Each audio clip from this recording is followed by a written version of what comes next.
cogne, moi. On est petit là-bas. Comme ça, là, c'est bon. J'ai presque du foie gras.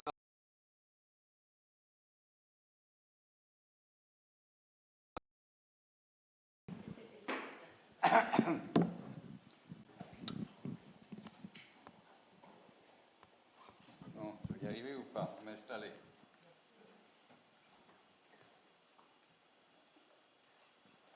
Voilà. Excusez-moi, j'ai pas bien préparé mon truc. Hein? Voilà. Vous allez bien? Vous êtes content? Bon, ben alors bienvenue au club, t'es content, hein? Ce matin, je vais vous parler sur un sujet. J'ai été inspiré dans l'église où j'ai servi là, pendant les 3 dernières années. Vous savez, j'étais à Boulogne-Billancourt, une église qui s'appelle la Communauté chrétienne du Point du Jour, qui dans les dernières décennies était, comme disent les jeunes, The Church of Paris, n'est-ce pas? Une très belle et grande église.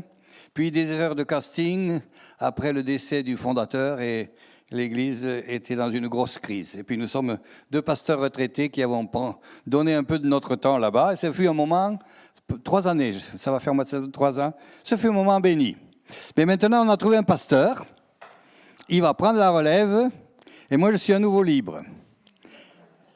Alors, bon, je ne vais pas au chômage, je ne vais pas chômer quand même, parce que mon fils Michael, qui est à Dieppe, me disait « Papa, tu m'as dit quand tu pars, tu partiras 3 ou 6 mois, et puis après, pour que je prenne l'église en main, et puis après on se verra, et puis tu es parti 3 ans. Hein?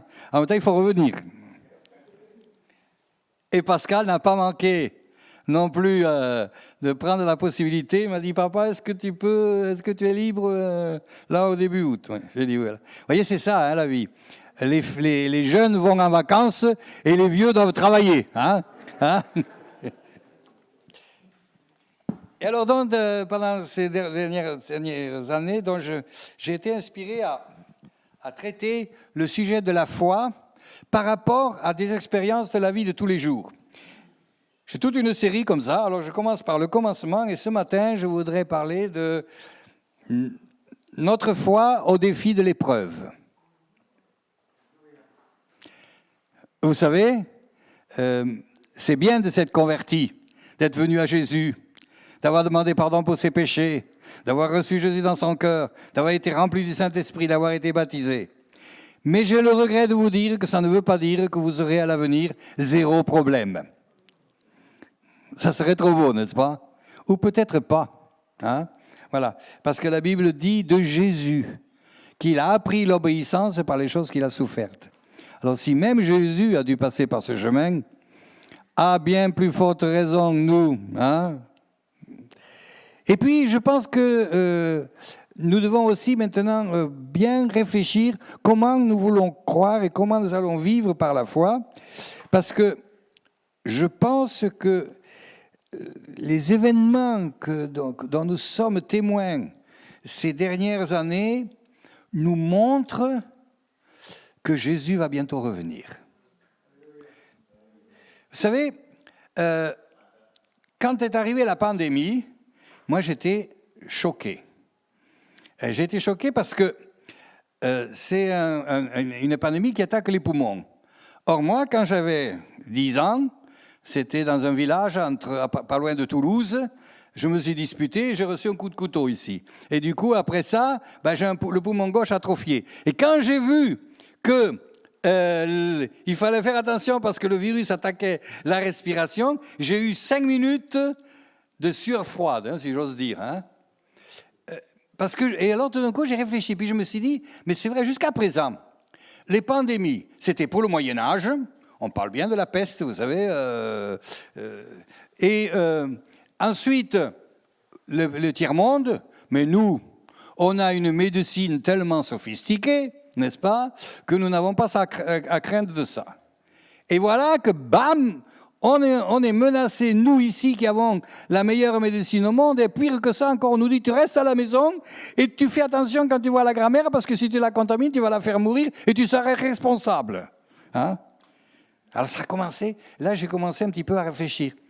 Et puis, les événements continuent.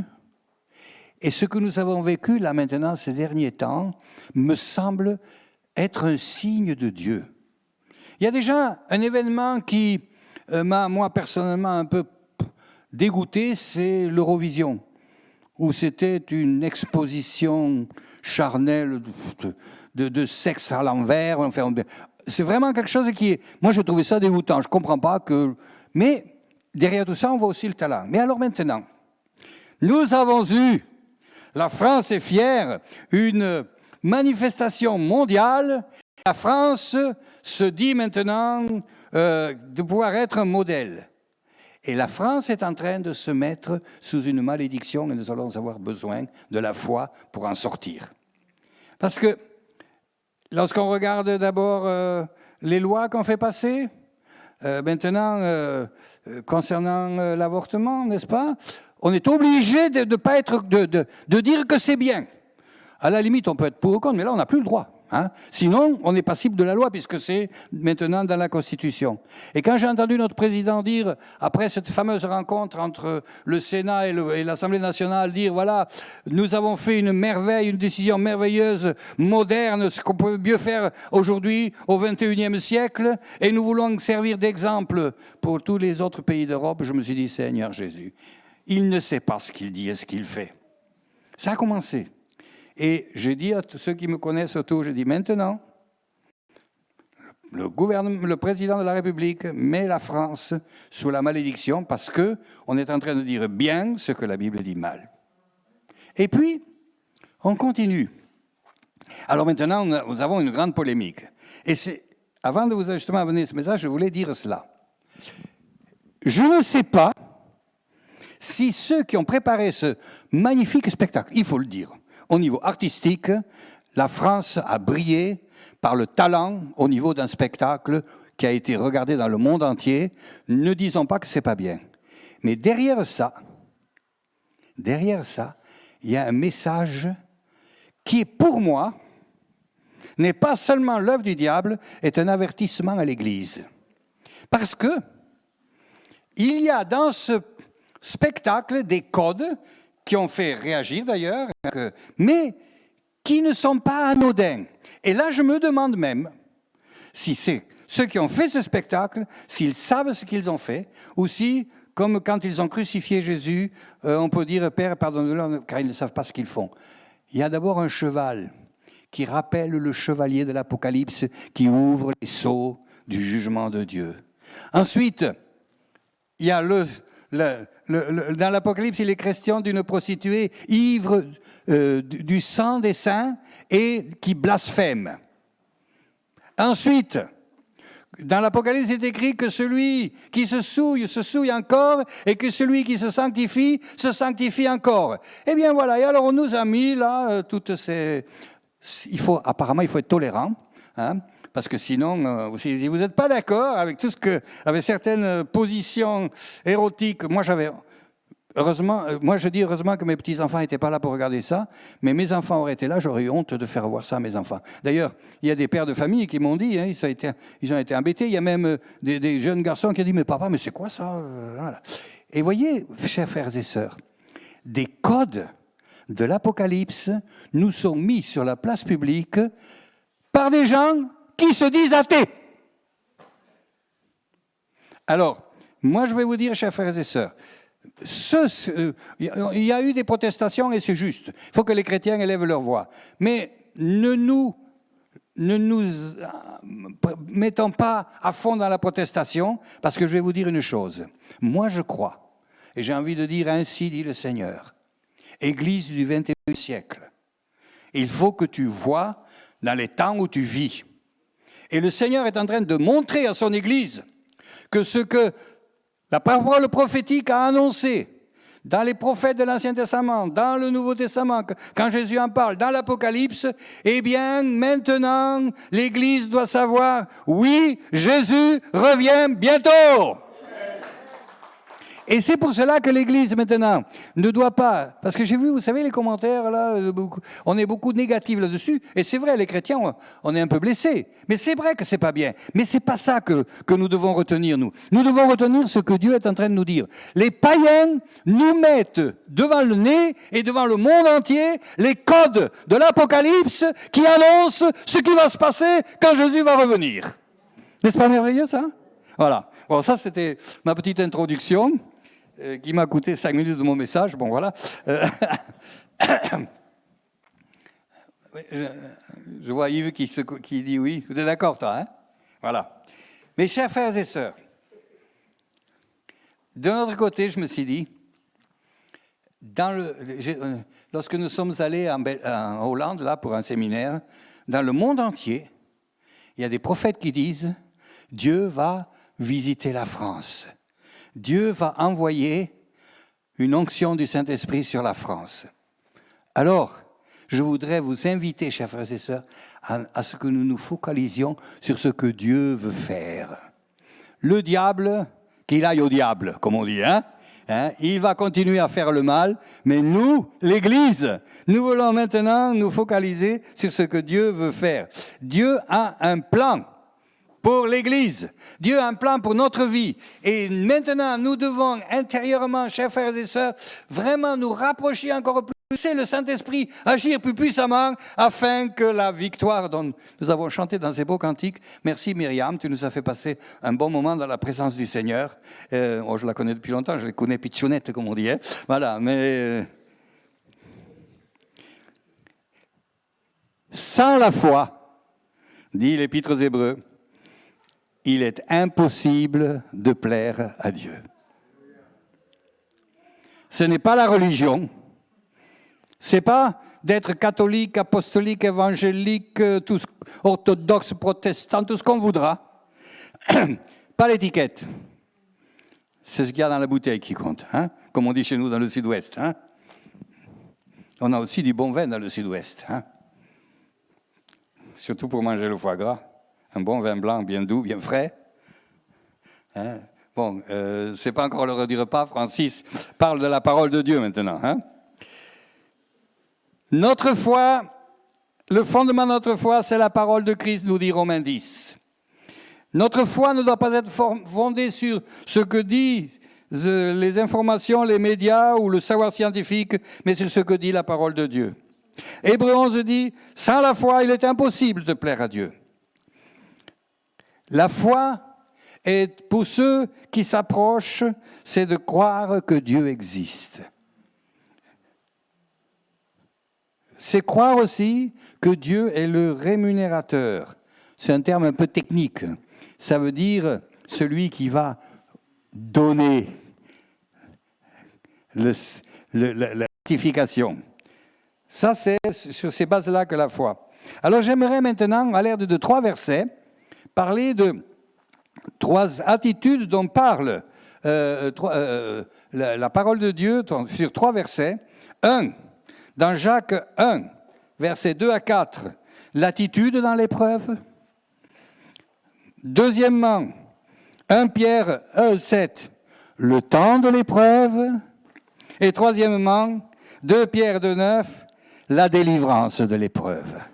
Voilà, c'est avec ce petit parcours que je voudrais vous prendre dans ce message. Dans l'épître de Jacques au chapitre 1, il est écrit au verset 2, de versets 2 à 4, mes frères, alors, à ce moment-là, on disait beaucoup mes frères, des fois c'est même Philadelphio qui veut dire frères et sœurs, mais je veux le dire tout de suite, je ne parle pas qu'aux hommes de cette noble assemblée, mes sœurs, vous êtes tout autant interpellés par cette parole, dont je vais rajouter ce qu'il ne faut pas faire, dit-on dans la Bible, mes frères et mes sœurs. Regardez comme un sujet de joie complète les diverses épreuves auxquelles vous pouvez être exposés, sachant que l'épreuve de votre foi produit la patience. Mais il faut que la patience accomplisse parfaitement son œuvre afin que vous soyez parfaits et accomplis sans faillir de rien. L'épreuve qui va venir, nous devons la supporter. L'épreuve qui va venir, elle va nous compliquer la vie.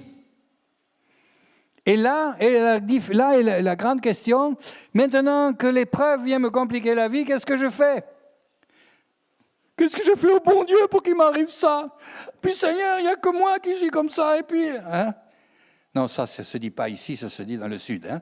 Mais voilà. Et donc, en fait, ce que ici l'épître de Jacques nous dit, regardez comme un sujet de joie de passer par des épreuves, parce que c'est une semence de bénédiction dans votre vie. Alors ça, ce n'est pas un langage qu'on aime entendre. Je suis conscient, chers frères et sœurs, que je ne suis pas en train de devenir populaire auprès de vous ce matin, mais je suis obligé de vous dire ce que la parole de Dieu dit et ce qui va vous arriver de toute façon. Hein? Donc, les épreuves ont quelque chose qui vont nous aider à mieux croire. Deuxièmement, je voudrais parler du temps de l'épreuve. Ça, c'est dans 1 Pierre 1,7. On va commencer au verset 6. Que l'or périssable, qui cependant est éprouvé par le feu, ait pour résultat la louange, la gloire et l'honneur lorsque Jésus-Christ apparaîtra. Oui, il le faut, dit Pierre à l'Église première. Pendant un temps, il faut que vous passiez par une épreuve. Parce que cette épreuve va forger en vous une capacité de surmonter et aussi d'être peut-être plus sensible à ce que Dieu veut. Vous savez, on le voit aujourd'hui, la plupart des gens qui se convertissent, c'est parce qu'ils ont une épreuve dans leur vie et que Dieu est venu à leur secours. Et aussi parce que Dieu agit. On entend de plus en plus des témoignages de gens qui tout d'un coup ont été touchés, eux-mêmes sont surpris. Moi, ça m'est arrivé, moi, quand je me suis converti, j'étais un petit jeune homme de 22 ans, j'allais avoir 22 ans. Je travaillais à Berne comme chef de cuisine. En fait, Pascal est né à Berne aussi, hein, c'est pour ça qu'il est né là-bas, parce que papa était d'abord là-bas. Et mon père est d'origine suisse, c'est pour cela. Ma mère est de Gascogne. Je suis fils de migrants. Mon père est venu en France avant la guerre. Il a rencontré une belle Gasconne, et puis voilà. Donc, quand les gens ont de la peine à écrire Pfister, donc je leur dis, désolé, je suis un fils de migrant. Bon, mon père n'a pas migré d'Afrique du Sud, il a migré de Suisse, mais bon, voilà. Et donc, à ce moment-là, j'ai été interpellé par des jeunes qui chantaient dans la rue. Ça se faisait, ça, autrefois. C'était l'église apostolique de Berne. On chantait dans la rue un dimanche après-midi. Moi, j'avais ma pause, parce que quand on travaillait à la cuisine, on finissait à 2h, on reprenait à 5h, n'est-ce pas? Et je rencontre et je vois ces gens-là qui chantent. Alors d'abord, je me suis dit, parce que moi, je voulais me faire curer, hein. J'étais au petit séminaire à Toulouse, donc j'ai quand même déjà quelques galons. Hein. Et même j'étais fier d'être catholique, et puis j'étais enfant de chœur. Et quand j'étais enfant de chœur, j'ai servi la messe à l'archevêque de Toulouse à la basilique de Lourdes. Ah, c'était un grand exploit d'ailleurs. J'avais 10 ans à ce moment-là. Et quand je suis rentré, les bémés qui venaient à l'église étaient tellement fiers que leur enfant de chœur ait servi la messe à Monseigneur. Ils m'ont donné la pièce. Hein. C'était 100 francs à ce moment-là. Quand on avait ça, on était riches. Et voilà. Et puis, j'ai tout abandonné, voilà, parce qu'il est arrivé un âge où j'ai dit à mon père, « Papa, j'aime Jésus. » Je ne sais pas si j'ose le dire, là, les enfants n'écoutaient pas, mais j'aime aussi les filles, alors je ne peux pas devenir curé. Voilà. Et donc, je me promenais et j'étais habitué dans l'église que c'était que les jeunes, à partir du moment où on avait la confirmation, on ne venait plus à l'église. Et là, c'était que des jeunes. Je me suis dit, oulala, il faut que je voie avec eux parce qu'ils sont probablement dans une mauvaise religion. Hein. Et puis, j'ai été interpellé. Je ne suis pas allé tout de suite, d'ailleurs, parce qu'après, il fallait travailler. Mais le soir où je suis allé, on a prié avec moi, mais je n'ai pas fait une conversion classique. C'est-à-dire que je suis allé, ils avaient organisé, c'était la période, là, dans les années 70, où les églises avaient une espèce de lieu, une cave. En Suisse, c'était souvent des caves, où on donnait du thé et du café, on invitait les jeunes, avec un peu de lumière tamisée, pour parler de Jésus. Puis il y en a deux qui ont parlé avec moi, Puis ça s'est bien discuté, une bonne discussion. Puis après, il me dit, est-ce que tu veux qu'on prie? Bon, moi je dis oui, vous pouvez toujours prier. Après, j'attendais qu'il dise Notre Père, hein, je vous salue Marie, mais pas de ça. Et après, il m'a encore demandé, est-ce que tu veux prier, toi? Non, non, moi je n'étais pas habitué. Voilà, ça ne se faisait pas, ça, quand j'étais de mon temps. Hein.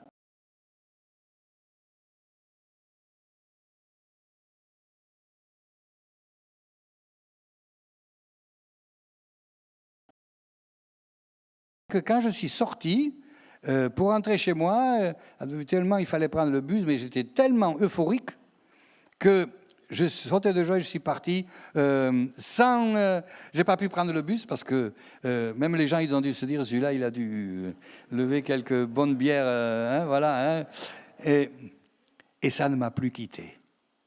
Alléluia. Et maintenant, des années, des décennies ont passé. Les cheveux se sont blanchis. Mais la joie du Seigneur est restée. Alors, je sais que si vous avez la joie du Seigneur, elle restera. Parce que quand elle est là, et qu'on la protège et qu'on la soigne, elle se maintient. Voilà. Et c'est comme ça que j'ai découvert que l'action du Saint-Esprit en nous est très importante. Et c'est pour ça que je dis, ne soyons pas religieux, mais soyons ouverts. Dans ce passage de Pierre, là, ici, il nous est dit...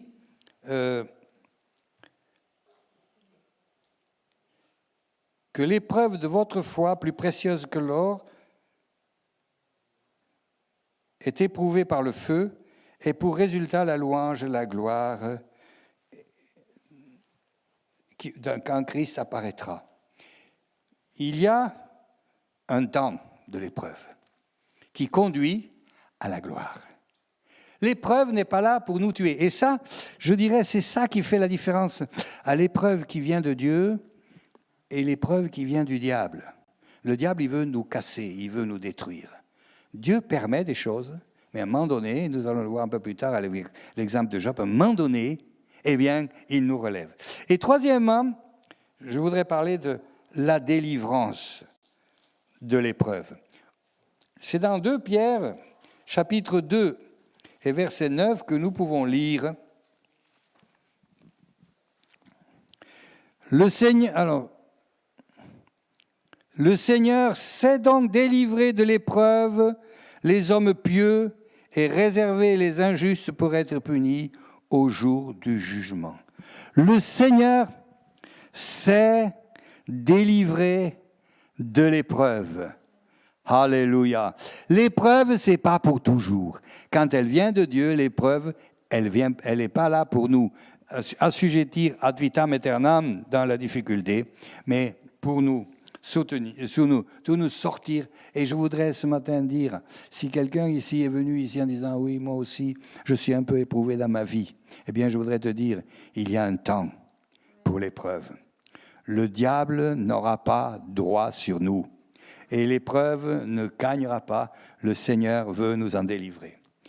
Alors, l'épreuve fait partie de la marche avec le Seigneur. Nous lisons ça dans les Actes des Apôtres.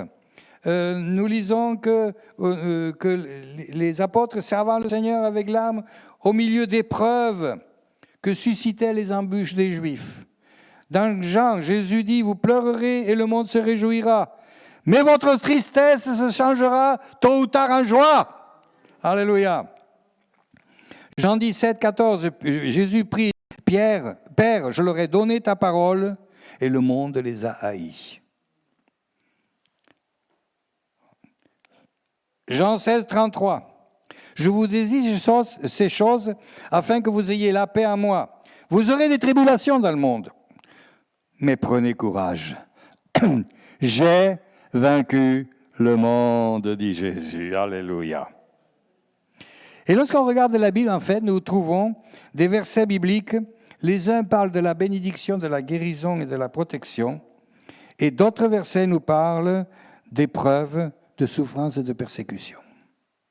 Donc, c'est important que le chrétien ne se focalise pas seulement sur un point. Vous savez, moi, c'était un peu comme ça au début. J'étais déçu quand j'ai vu que tous mes problèmes n'étaient pas résolus à partir du moment où je marchais avec Jésus. Et il a fallu un peu de temps pour que je m'aperçoive que ben voilà, le Seigneur me conduisait. Et j'aimerais nous dire ici, c'est très important. Mais ce qui est important, c'est de ne pas rester dans une incrédulité ou dans un pessimisme. Il y a un film qui s'appelle « Qu'est-ce que j'ai fait au bon Dieu ?» n'est-ce pas? C'est une phrase qu'on a souvent entendue. Mais je vais vous dire, je ne sais pas ce que vous avez fait au bon Dieu, mais vous n'allez pas rester dans l'épreuve. Alléluia. Parce que le Seigneur veut nous en sortir.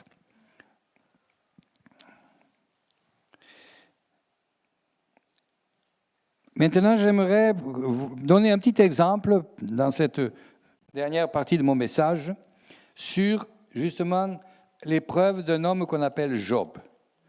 Je ne sais pas si vous connaissez tous Job. C'est un homme qui est passé par des grandes épreuves. Et je vais vous le dire en bref. Job, on va lire peut-être même certains versets. Dans le livre de Job, nous lisons, je vais lire les premiers versets du premier chapitre.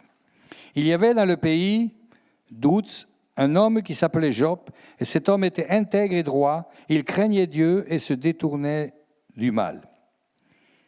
Il lui naquit 7 fils et 3 filles. Il possédait 7000 brebis, 3000 chameaux, 500 paires de bœufs, 500 ânesses et un très grand nombre de serviteurs. Et cet homme était le plus éminent de tous les fils de l'Orient. Un homme richissime. Ses fils allaient les uns chez les autres, donnaient tour à tour un festin, et ils invitent leurs 3 sœurs à manger et à boire avec eux.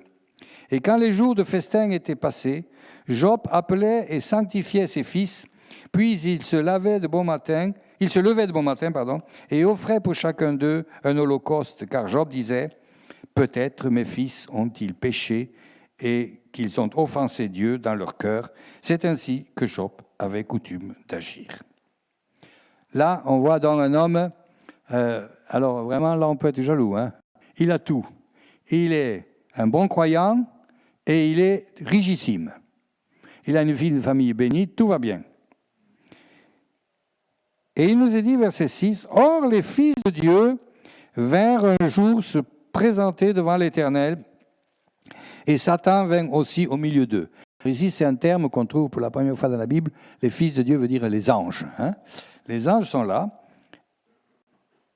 Et Satan vint au milieu d'eux. Alors, c'est intéressant parce qu'ici, nous avons une information qui n'est pas forcément ce qu'on aimerait, mais il semblerait que Satan avait encore à ce moment-là accès à la compagnie des anges.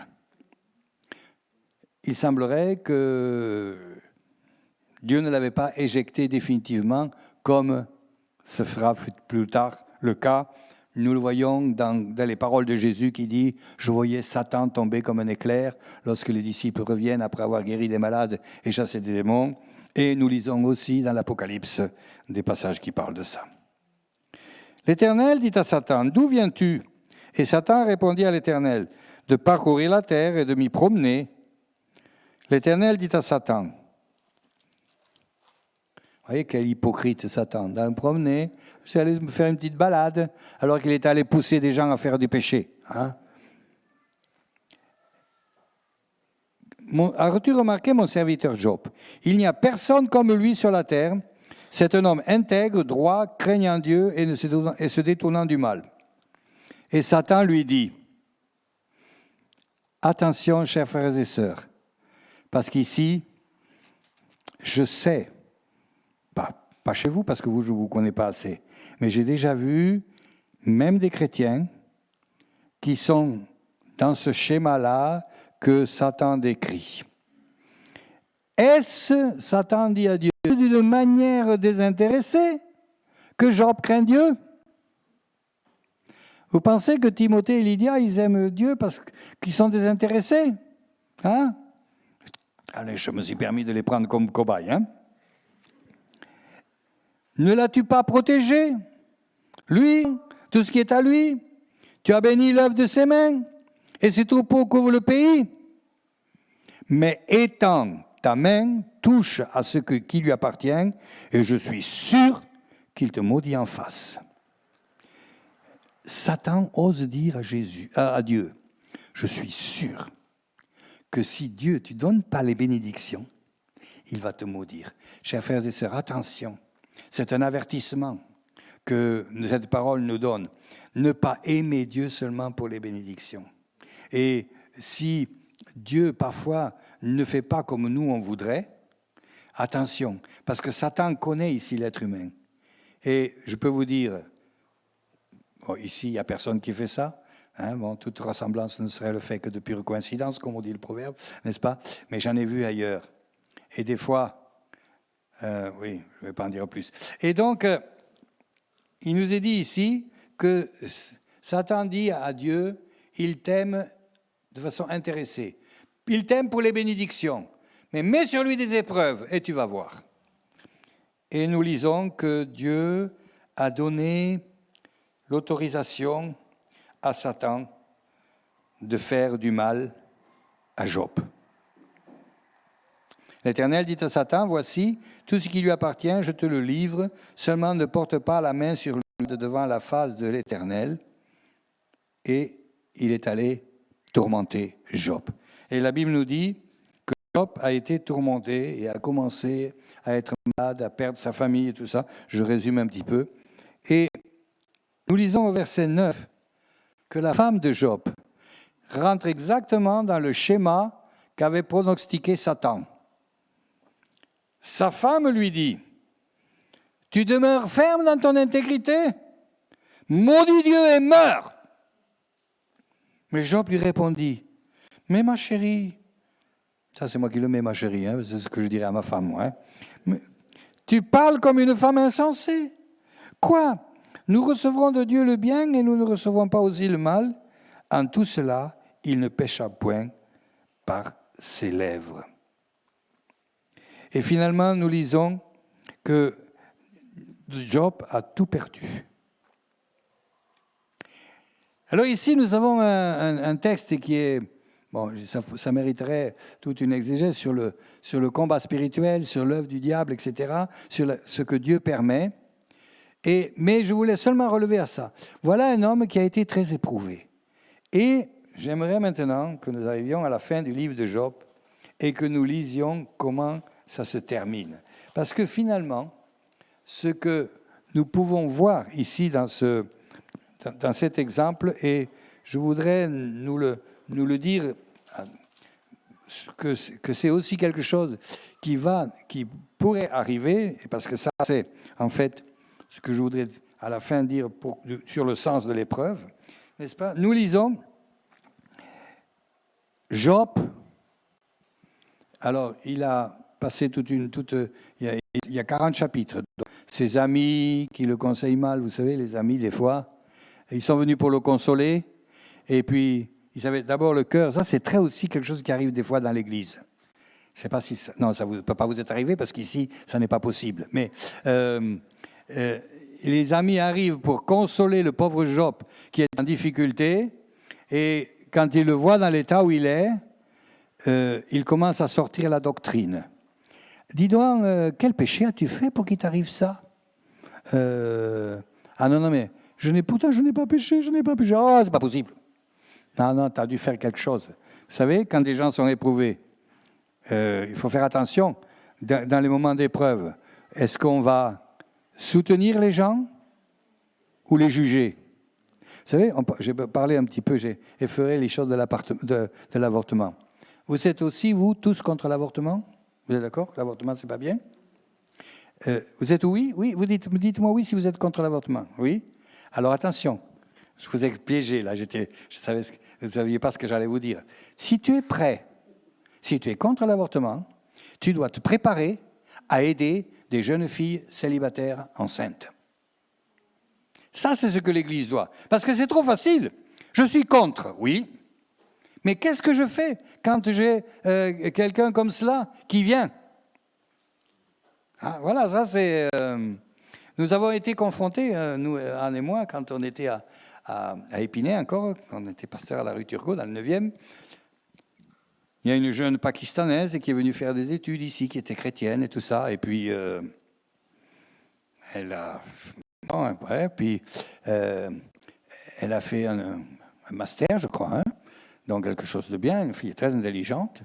Et puis, bon, elle a fait ses devoirs, elle s'est entraînée avec un camarade de la classe.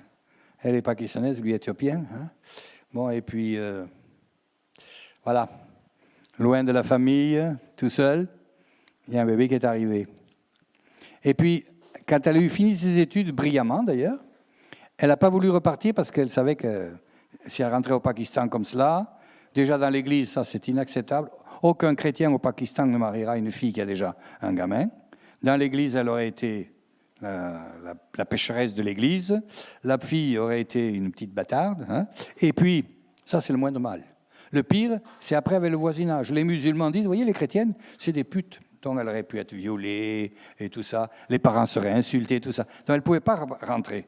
Et donc, mais elle ne nous a pas dit qu'elle attendait le bébé, elle nous a dit seulement qu'elle voudrait rester. Bon, elle est restée chez nous. D'ailleurs, Timothée était un petit gamin à ce moment-là encore. Hein.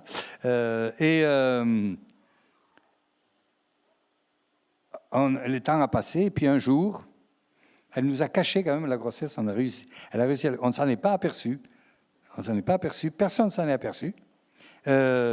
Mais un jour, elle part l'après-midi, elle me dit « je vais faire des courses ». Ce qu'elle ne m'avait pas dit, c'est qu'elle avait perdu les os. Et puis, le soir, vers 6h, 7h, l'hôpital appelle « Monsieur Fister, oui, ici, l'hôpital d'Antony. Bon, écoutez, je vais vous passer quelqu'un qui va vous dire quelque chose. » Et puis là, elle m'explique, elle me dit « voilà, j'avais eu des relations avec un camarade et puis je vais avoir un bébé. » Moi, naïvement, je lui dis « ah bon, et pour quand ?»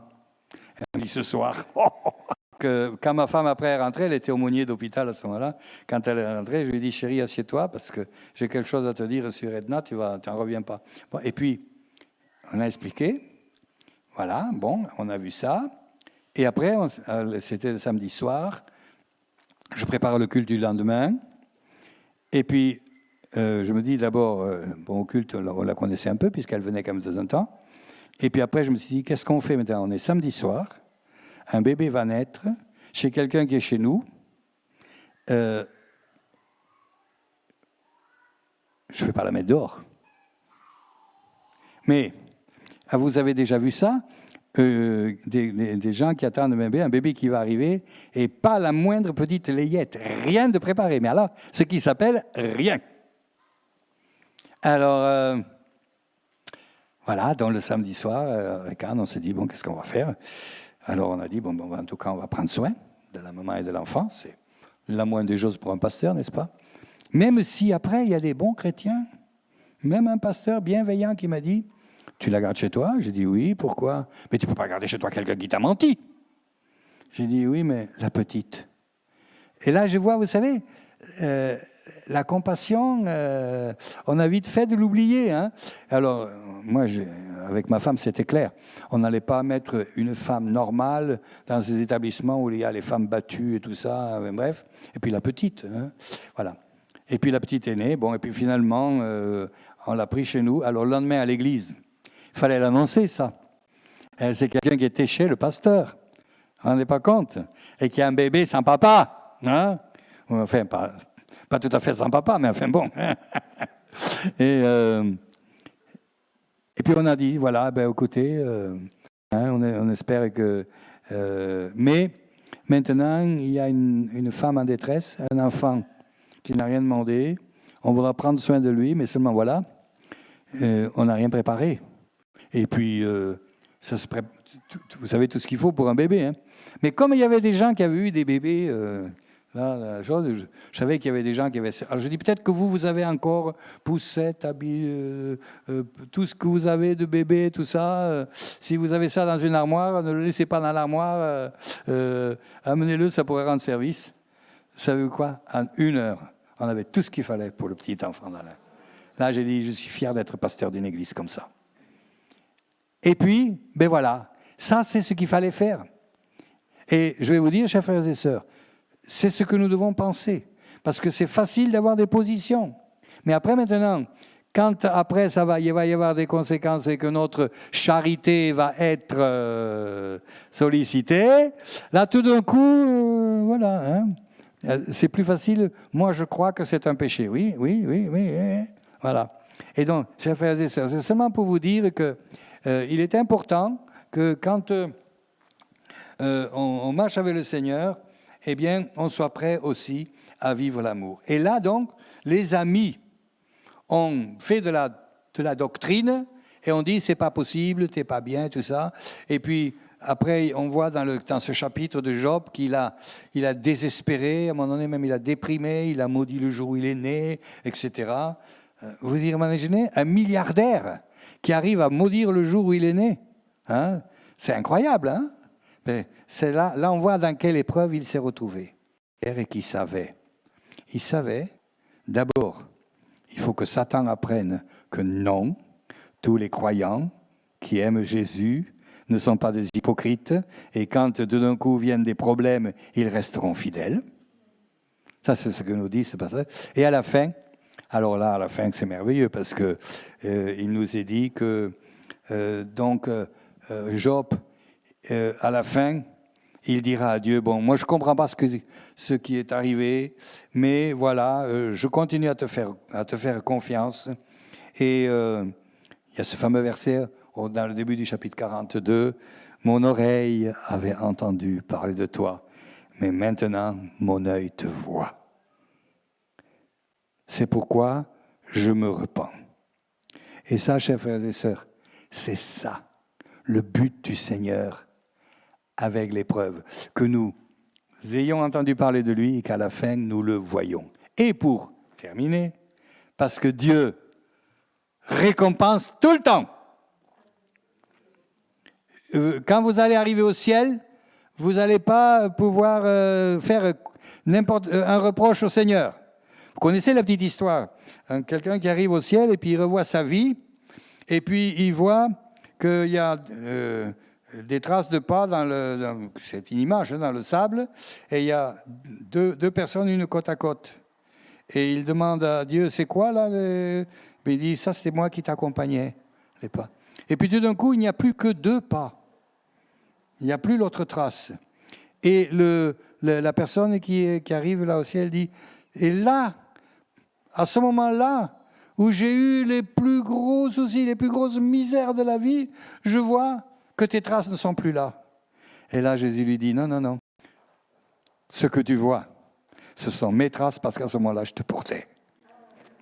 Et chers frères et sœurs, ça c'est une belle image. C'est ce que Dieu fait avec nous. Il va nous porter. Et à la fin, dont nous lisons, est-ce que j'ai... Que Dieu l'a complètement restauré. Job vécut après cela 140 ans, et il vit ses fils et les fils de ses fils jusqu'à la 4e génération. Et Job mourut âgé et rassasié de jours. Alléluia. J'aime toujours, vous savez, quand on est jeune, cette parole, mourut rassasié de jours, âgé et rassasié de jours, on trouve, bon, c'est bien.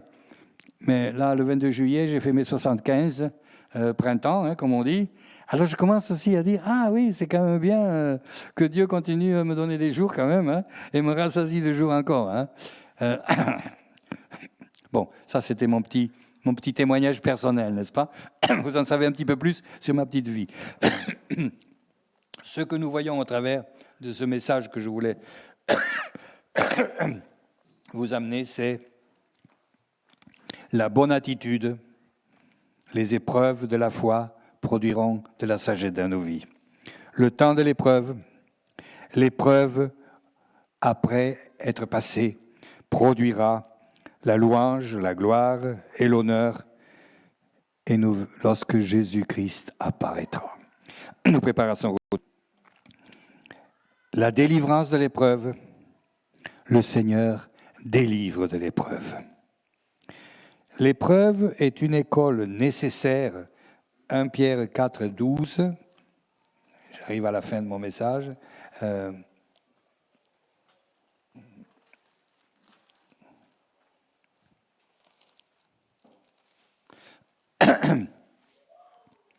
Mes bien-aimés, ne trouvez pas étrange d'être dans la fournaise de l'épreuve, comme si vous arrivait quelque chose d'extraordinaire. Réjouissez-vous au contraire de la part que vous avez aux souffrances de Christ, afin que vous soyez aussi dans la joie et dans l'allégresse lorsque sa gloire apparaîtra. Et pour terminer, ce qui nous attend, parce que dans les moments d'épreuve, il est bon que nous regardions ce qui arrive. Et j'aimerais aussi que nous donnions cette parole.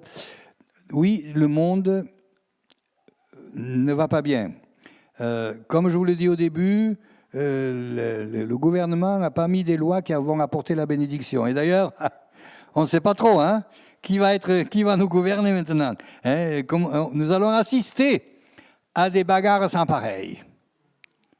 Mais tout cela, chers frères et sœurs, il faut le relativiser. Parce que nos médias veulent nous entraîner, parce que dans cet acharnement, moi je dis, les chrétiens, nous vivons ici sur la terre, mais à un moment donné, nous prenons du recul. Et nous regardons le Seigneur là derrière. Il y a un plan et notre pays sera visité par le Saint-Esprit. L'Église va grandir. Amen. Et dans un an, ici, ça sera trop petit. Ah, il y en a deux ou trois qui le croient, donc c'est pas mal. Mais la finale, je voudrais nous amener à la finale maintenant. Puis je vis un nouveau ciel, une nouvelle nos offenses. Tu as commencé une délivrance en nous. Oh Seigneur, les difficultés, les pressions, les soucis, les inquiétudes, les angoisses, les peurs qui sont devant nous, dans nos pensées. Et Seigneur, maintenant, je veux te prier. Donne-nous, Seigneur,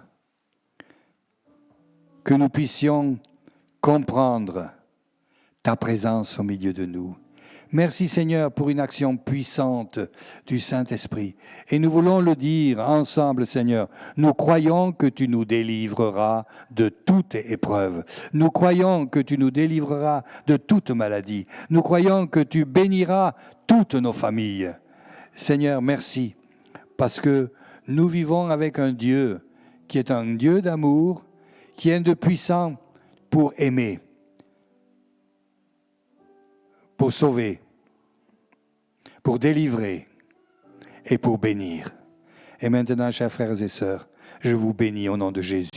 Amen.